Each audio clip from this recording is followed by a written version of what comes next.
Hi friends, welcome back to Kranthi recipes. నేను మీ క్రాంతి. ఈరోజు అయితే మన ఛానల్లో ఎంతో టేస్టీగా మరియు జ్యూసీగా మటన్ కర్రీ ఎలా తయారు చేసుకోవాలన్నది వీడియోలో అయితే చూసేద్దాం.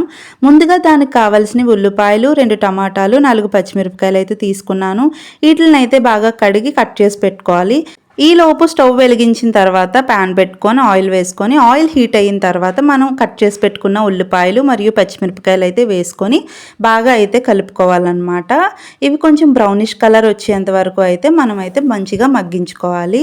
అలాగే ఇందులో కొంచెం అల్లం వెల్లుల్లి పేస్ట్ కూడా మనం వేసుకున్నాము. కూరకు తగినంత అయితే అల్లం వెల్లుల్లి పేస్ట్ అయితే యాడ్ చేసుకోవాలి.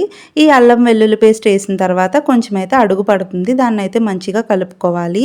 కలుపుకున్న తర్వాత ఈ లోపు మటన్ అయితే కనుక నేను పసుపుతో 4 సార్లు కడిగి వాష్ చేశాను.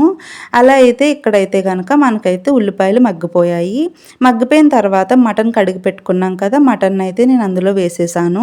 వేసిన తర్వాత కాసేపు మూత పెట్టి తీస్తే మటన్ అయితే ఇలా ఉడుకుతుంది. ఈ లోపు అయితే దాంట్లో కారం మరియు ఉప్పు, తర్వాత మీరు మసాలాలు వేసుకుంటే కనుక మటన్ మసాలా యాడ్ చేసుకోవచ్చు. నేనైతే మసాలా అయితే యాడ్ చేయలేదు. గసగసాలు మరియు ధనియాలతో నేనైతే ముద్ద చేసుకున్నాను. అదైతే నేను యాడ్ చేసుకున్నాను. ఎటువంటి మసాలాలు అయితే నేను యాడ్ చేయలేదు. అలాగే కొంచెం పసుపు అయితే నేను యాడ్ చేసుకున్నాను అనమాట. చూడండి, ఇక్కడ గసగసాలు మరియు ధనియాలు అనమాట. ఇవి 2 ముద్ద చేసుకొని అయితే నేనైతే యాడ్ చేసుకున్నాను. యాడ్ చేసుకున్న తర్వాత అయితే ఇట్లంతటికి మొత్తం మనం వేసినవన్నీ పట్టాలంటే మంచిగా అయితే కలుపుకోవాలి. మంచిగా కలుపుకున్న తర్వాత అయితే మనమైతే చాలాసేపు అయితే మూత పెట్టుకొని అయితే మనమైతే ఉడికించుకోవాలన్నమాట. ఎందుకంటే మటన్ చాలాసేపు ఉడుకుతుంది కదండి. చూడండి, ఇక్కడైతే దుమ్ములు ఎంత బాగా కనిపిస్తున్నాయో కదా, చాలా జ్యూసీగా వస్తుంది.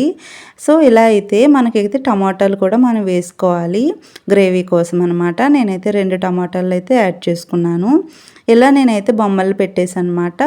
మూత పెట్టేస్తాను. అవైతే ఇలా అయితే ఉడకసాగాయి అనమాట. చూడండి ఎంత బాగా ఉడుకుతున్నాయో.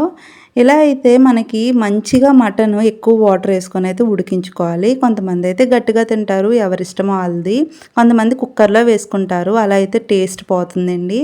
మటన్ మనకి ఎలా ఉందో అలా ఫ్లేవర్ తగలాలంటే కనుక మనమైతే ఎక్కువసేపు అయితే స్టవ్ మీద అయితే ఉడికించుకోవాలి. సో మొత్తానికైతే మటన్ అయితే ఇలా రెడీ అయిపోయిందండి. ఒక్క 40 మినిట్స్ అయితే నేను అలా ఉడికిస్తూనే ఉన్నాను. ఇక్కడ చూడండి, మనకి దుమ్ములవి అయితే ఇక్కడ పొగ వల్ల మీకు సరిగా కనబడట్లేదు, బట్ చాలా అంటే చాలా టేస్టీగా వచ్చింది. సో ఈ వీడియో నచ్చితే లైక్ చేయండి, షేర్ చేయండి, కమెంట్ చేయండి. అలానే మీరు కూడా మీ ఇంట్లో ట్రై చేయండి. సో మన ఛానల్ అయితే సబ్స్క్రైబ్ చేసుకోండి. Thank you for watching.